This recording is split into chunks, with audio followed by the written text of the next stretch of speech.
The moment I saw Karren from the HOA marching up my driveway, clipboard in hand, I knew she was about to ruin my afternoon. Again. Karren was the self-appointed queen of our neighborhood, a middle-aged tyrant with a sharp bob, an ever-present scowl, and an uncanny ability to make the pettiest complaints sound like serious crimes. I had barely taken a sip of my iced tea when she stopped in front of me, arms crossed, radiating pure HOA energy. "Andrew," she said, her tone dripping with condescension, "this is unacceptable." I sighed, already over it. "What now, Karren?" She gestured dramatically toward my lawn. "Your yard is an absolute eyesore. I've had multiple complaints." I glanced at my yard. Sure, it wasn't a golf course, but it was fine. A little overgrown, maybe, a few stray leaves. Sure, but an eyesore, hardly. "I seriously doubt anyone complained," I said, folding my arms. "Except maybe you."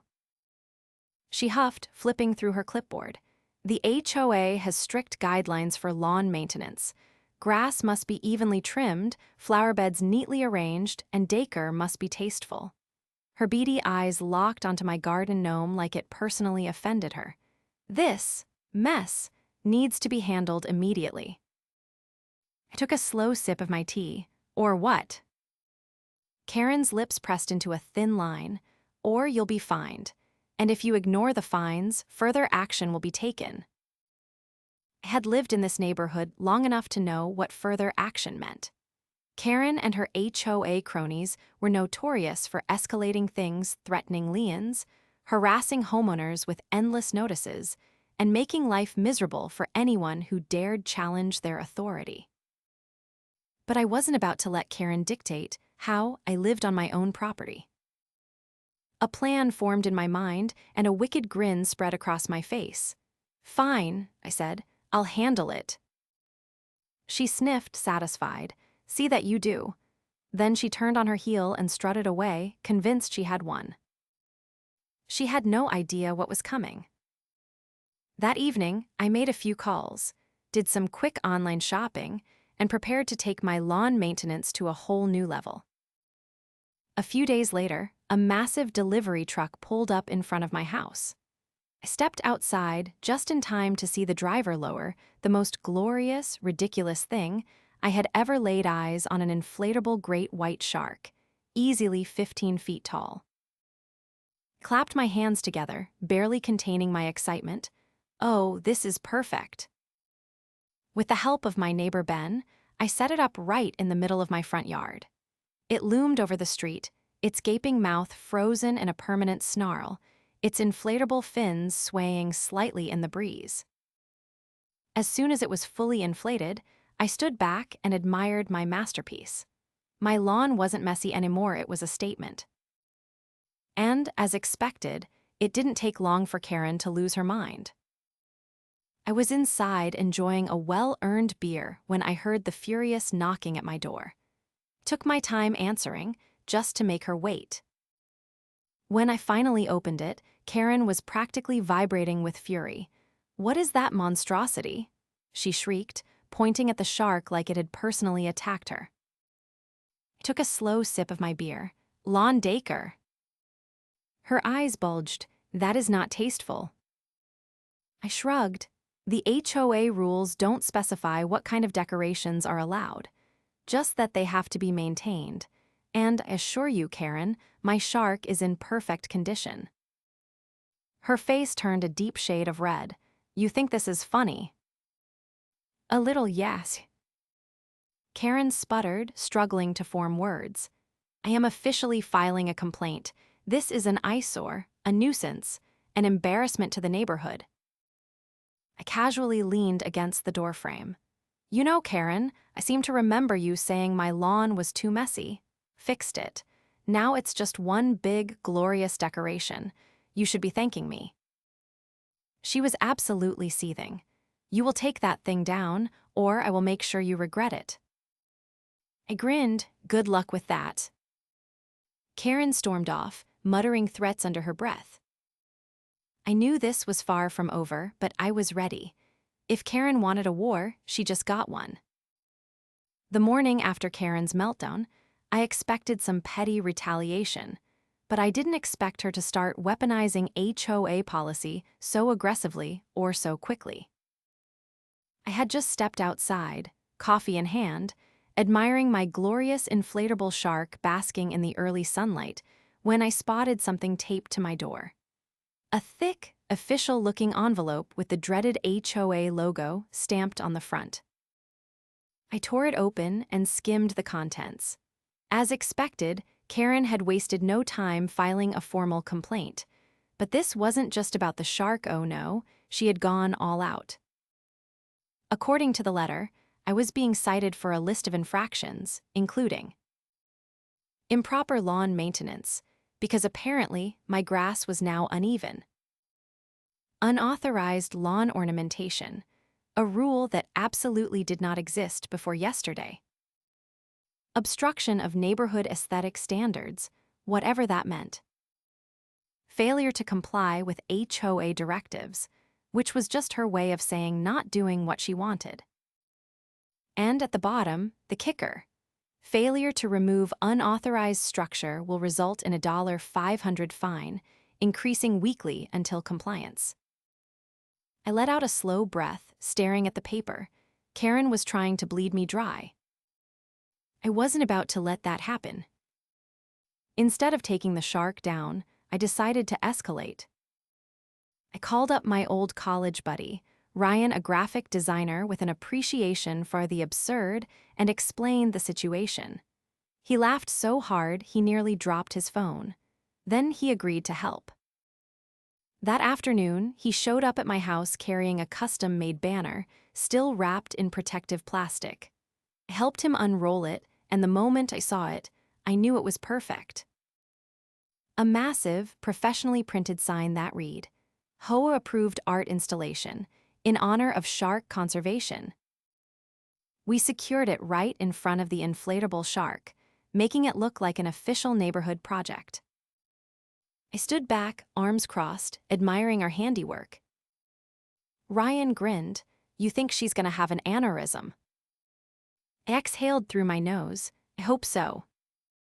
We didn't have to wait long. Karren showed up less than an hour later, marching up my driveway like an executioner on a mission. This time, though, she wasn't alone. She had dragged along two other HOA board members, Roger, a retired accountant with the personality of a damp sponge, and Linda, a woman who looked like she powered her soul with passive-aggressive emails. The three of them stopped in front of my masterpiece, their faces a cocktail of outrage and confusion. Karren turned to me, jaw clenched. What is this? I gestured proudly. A public service. Did you know shark populations have declined by over 70% in the last 50 years? This installation is meant to spread awareness. Roger adjusted his glasses, squinting at the sign. This isn't HOA approved. I raised an eyebrow. Says who? Linda crossed her arms. There was no vote on this. I nodded, which is why I submitted an official request this morning. According to HOA regulations, all submissions must be reviewed within 10 business days. So, until you officially reject it, it remains under pending approval status. Karren's eye twitched. That is not how this works. I pulled out my phone and scrolled through the HOA guidelines, the very ones Karren had likely written herself. Actually, it is. Section 5, subsection D. Pending requests cannot be penalized until reviewed. Roger and Linda exchanged uncertain glances. They clearly hadn't expected me to actually read the guidelines. Karren's nails dug into her clipboard. This is a joke. I shrugged, maybe, but it's a rule-following joke. She opened her mouth, closed it, then spun on her heel and stormed off, yanking Roger and Linda with her. Ryan clapped me on the back. You're playing chess while she's playing checkers, man. I wasn't celebrating just yet. Karren wasn't the type to let things go. If anything, this would only make her double down. And I was right. The next morning, I woke up to find a bright orange violation notice stuck to my front door. This time, it wasn't just a fine, it was an escalated fine. According to the letter, my installation was now considered a nuisance structure, a term that wasn't even in the HOA handbook. Karren had made it up. I wasn't even mad. I was impressed by her sheer dedication to pettiness. But if she wanted a war, I was more than happy to give her one. I spent the next few days gathering intel. I spoke to other neighbors, dug through public records, and found something very interesting. Karren, it turned out, had been funneling HOA funds into her personal projects. She had used HOA money to pay for the new fence around her backyard. She had signed off on landscaping fees that only applied to her property. And, most importantly, she had been issuing fines selectively targeting homeowners she didn't like while letting her friends slide. I had it all. And I had a plan. I called for a neighborhood meeting, citing serious concerns about HOA financial management. The moment the email went out, interest exploded. By the time the meeting started, over 50 homeowners had gathered in the community center, murmuring amongst themselves. Karren sat at the front, flanked by Roger and Linda, looking far too confident for someone about to be exposed. I took my time, letting the tension build before I stepped forward, clearing my throat. Over the past few years, many of us have received questionable fines, inconsistent rule enforcement, and unexplained HOA expenses. I began. So, I decided to do some research. I pulled out printouts, dozens of them, detailing every shady transaction, every misused fund, and every fabricated violation. The room fell deadly silent as I laid out the evidence. Then chaos erupted. Homeowners demanded explanations. Some shouted about their own fines. Others called for an immediate vote of no confidence in the HOA board. Karren looked like she had swallowed a lemon. I leaned in slightly, lowering my voice just enough for her to hear. "Looks like you've got bigger problems than my shark now." She opened her mouth to respond, but before she could, Roger stood up, raising his hands.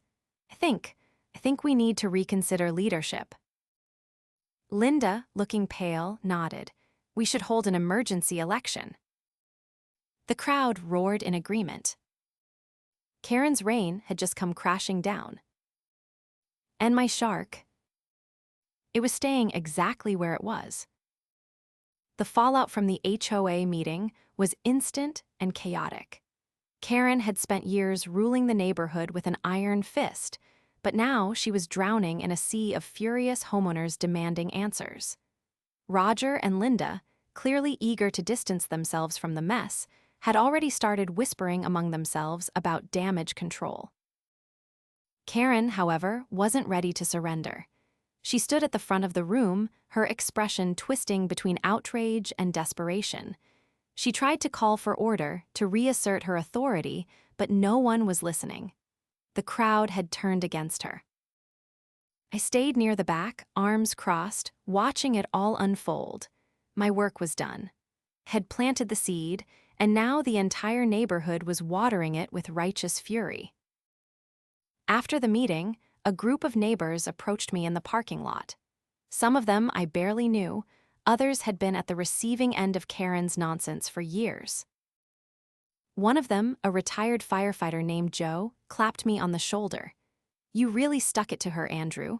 About time someone did." A woman named Melissa, who had nearly lost her backyard gazebo to one of Karren's arbitrary fines, nodded. "She's been on a power trip for years. But this might actually get her out." I glanced toward the community center doors, where Karren was still arguing with Roger and Linda. "She's not going to go quietly." Joe let out a low chuckle. "No, she won't. But we've got the votes to force a recall election, and once that happens, she's done." That was all I needed to hear. The neighborhood had finally woken up, and Karren's days were numbered. The next morning, I stepped outside to grab my newspaper and was met with an unexpected sight. My giant inflatable shark was still standing proud, but now it had company. Scattered across my lawn were dozens of small plastic sharks, the kind you'd find at a toy store. Some were stuck into the grass, others lined my driveway, and a few were even balanced on my porch railing. I spotted Ben across the street, leaning against his mailbox, grinning. "Consider it a neighborhood tribute," he called out. "We're all in on the joke now." I laughed, shaking my head. "Karen's gonna have a stroke when she sees this." "Good," Ben said. "Maybe it'll speed up the process of getting rid of her." He wasn't wrong. By midday, Karren was on my doorstep again, this time without her usual clipboard. She didn't need it. Fury was practically radiating off of her. "This is harassment," she hissed. "You're making a mockery of this neighborhood." I gestured to the plastic sharks. "I didn't put them there. Looks like the community has spoken." Her jaw clenched so tight, I thought she might crack a tooth. "You think this is funny?" I tilted my head. "I think it's democracy in action." For a moment, she just stood there, breathing heavily, like she was trying to restrain herself from screaming. Then, without another word, she spun on her heel and stormed off. By the end of the day, the recall petition had gathered more than enough signatures. Karren was officially on the verge of being removed, and the neighborhood was buzzing with excitement.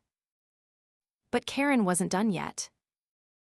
That night, I was sitting on my porch, enjoying a well-earned beer, when I noticed movement near my shark. A shadowy figure creeping along the edge of my lawn. I set my beer down and quietly stepped inside to grab my phone. Had a feeling I knew exactly who it was. By the time I returned, the figure had moved closer, fumbling with something near the base of the inflatable. I turned on my porch light. Karren froze, caught red-handed, holding a knife in one hand and a deflated section of the shark in the other. For a long moment, we just stared at each other.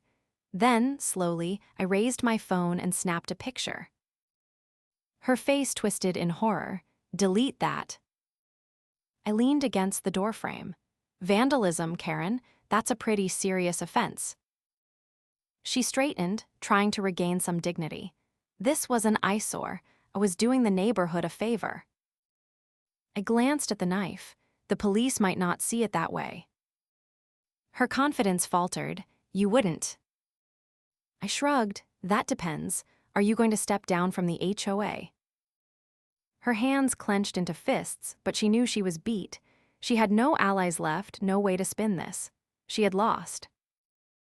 The next morning, an official notice went out to the neighborhood.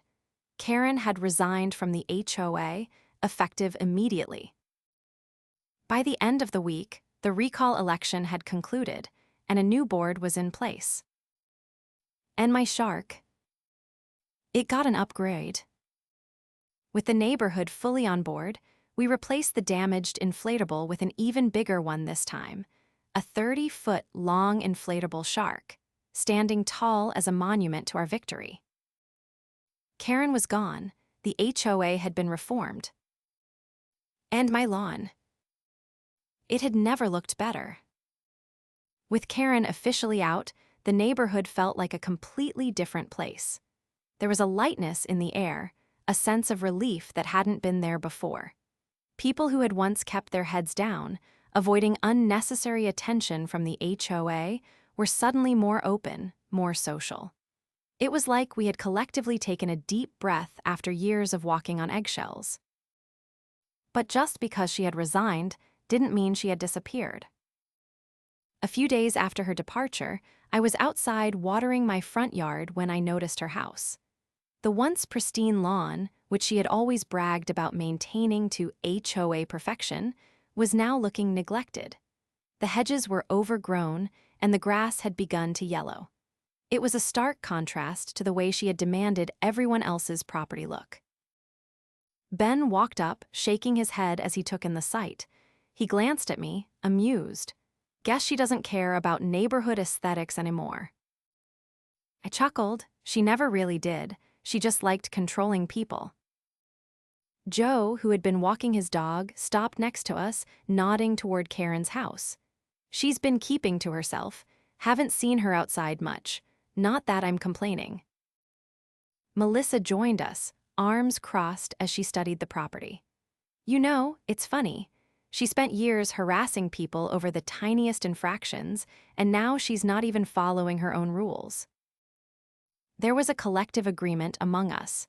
Hypocrisy was a fitting legacy for Karren. As we stood there, talking, a moving truck pulled up in front of her house. A few workers got out and started unloading furniture. The sight caught everyone's attention. Ben raised an eyebrow. Looks like she's leaving.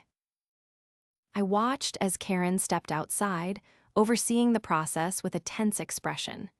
She looked different not just because of the situation, but because there was no longer that air of superiority around her. She wasn't the queen of the HOA anymore. She was just another homeowner, and now she was on her way out. Joe exhaled, shaking his head. Can't say I'll miss her. Melissa smirked. I bet she's moving somewhere she can be in charge again. It was a possibility. Karren wasn't the type to accept defeat for long. If she was relocating, there was no doubt in my mind that she'd find another HOA to sink her claws into. But that wasn't our problem anymore. As the moving crew continued their work, Karren caught sight of us watching. For a brief moment, her eyes met mine, and I saw something I hadn't expected. Resentment, sure, but also something else. Defeat. She didn't say anything. She simply turned and walked back inside. Ben let out a low whistle. And just like that, the reign of terror is officially over. With Karren gone, the HOA underwent major changes. The new board, made up of people who actually cared about the community rather than controlling it, immediately began undoing some of the more ridiculous rules. The first thing to go, the absurd fines. People who had been unfairly penalized under Karren's watch were reimbursed, and new policies were put in place to ensure that future fines would be reasonable and actually justified. The HOA meetings, once a dreaded event where Karren dictated her latest demands, became open discussions where residents had real input. And most importantly, there was no more arbitrary enforcement. I wasn't the only one who took advantage of the newfound freedom. My inflatable shark had become something of a neighborhood symbol, so much so that other residents started getting creative with their own decorations. Joe put up a massive inflatable octopus in his front yard. Its tentacles sprawled across his driveway. Ben installed a giant sea turtle statue, complete with a sign that read, HOA approved marine life. Melissa added colorful, oversized fish sculptures to her garden. It became a running joke, a way for the neighborhood to celebrate their victory over the HOA dictatorship. Karren would have hated it. One evening, as I sat on my porch enjoying the peaceful atmosphere, a car slowed down in front of my house. For a moment, I thought it was a lost delivery driver, but then I saw the driver's face. Karren. She was sitting behind the wheel, gripping the steering wheel tightly, her gaze locked onto my inflatable shark. Her jaw was tense, her expression unreadable. She didn't get out, she didn't say anything. She just sat there for a long moment, staring at the neighborhood she had once ruled. Then, without warning, she pulled away, disappearing down the street. I exhaled, leaning back in my chair. Whatever she had been thinking, whatever she had wanted in that moment, it didn't matter. She was gone. And the neighborhood. It was finally free. With Karren gone, life in the neighborhood settled into a peaceful rhythm. The new HOA board, now made up of reasonable, level-headed residents, focused on fostering a real sense of community instead of enforcing arbitrary rules. Meetings became discussions rather than demands, and for the first time in years, people actually enjoyed living here. The shark, now something of a landmark, remained in my yard, towering over the street like a symbol of rebellion. The neighbors had embraced the theme wholeheartedly, each adding their own ridiculous sea-themed decorations. Joe's octopus, Melissa's fish sculptures, and Ben's sea turtle had turned our block into an unofficial marine exhibit. But just when it seemed like the neighborhood had finally found its footing, a new problem surfaced, one that none of us saw coming. It started subtly. A few strange letters appeared in mailboxes, unsigned and vaguely threatening. They weren't official HOA notices, but they carried the same kind of passive-aggressive tone Karren had perfected over the years. One of them, left in my mailbox, read, "The neighborhood has standards. Some people seem to have forgotten that. It would be a shame if things got difficult for them." At first, I dismissed it as the work of some disgruntled resident still clinging to the old ways. Maybe one of Karren's former allies, bitter about the changes. But then more letters appeared, targeting different people, mostly those who had been vocal about removing Karren. Melissa found one taped to her door, warning her that her non-traditional garden was drawing negative attention. Joe received a note implying that his octopus display was causing tension. Even Ben, who rarely got involved in HOA politics beyond friendly support, found a message suggesting that his decorative choices were making the neighborhood look like a circus. The notes weren't outright threats, but they were unsettling enough that we decided to address them at the next HOA meeting. That evening, the community center was packed. People were on edge, whispering among themselves about who could be behind the letters. The new HOA president, a retired engineer named Paul, called the meeting to order. I stood near the back, listening as residents shared their concerns. Some were frightened, others were just angry. No one wanted to go back to the days of living under constant scrutiny. Then, just as the discussion reached its peak, the doors swung open and Karren walked in. A ripple of shock spread through the room. Conversations halted. Every eye turned toward her as she strode inside, her expression carefully neutral. Paul, to his credit, kept his voice even as he addressed her. He asked if she had something to contribute. Karren glanced around, taking in the faces of the people who had voted her out. There was something different about her, now less of the domineering presence she once carried, more of a calculating edge. She claimed she was just there to observe, that she had no interest in causing trouble. But no one believed her. The tension in the room was thick enough to cut through. Paul, maintaining his composure, continued the meeting as if she wasn't there, but no one could focus. As discussions wrapped up, a few residents confronted Karren directly, asking if she knew anything about the letters. She denied involvement, of course, feigning offense at the accusation. But something about her demeanor was off. Later that night, I reviewed the security footage from my front porch camera. I had installed it months ago, mostly to catch any future HOA nonsense on record. As I fast-forwarded through the footage, something caught my eye. A figure creeping around my yard late at night. I slowed the footage and zoomed in. Karren. She had been standing near the shark, holding something in her hand, a piece of paper. I rewound, watching as she tucked it under one of the lawn ornaments before slipping away into the night. My stomach tightened. The letters, the sudden return, the calculated attitude at the meeting. She wasn't done. And whatever she had planned next, it was only just beginning. I stared at the security footage, rewinding it again to make sure I wasn't imagining things. Karren, sneaking around my lawn in the dead of night, slipping a note under one of the plastic sharks. It left no doubt in my mind she was responsible for the threatening letters. But why, she had already lost. The HOA had been reformed, the neighborhood had moved on, and her influence was gone. If she was trying to scare people back into submission, she was wasting her time.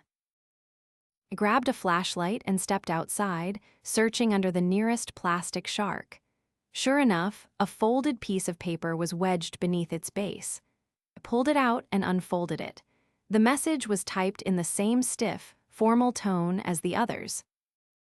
Some things don't change. Some people don't belong here. You'll see soon enough.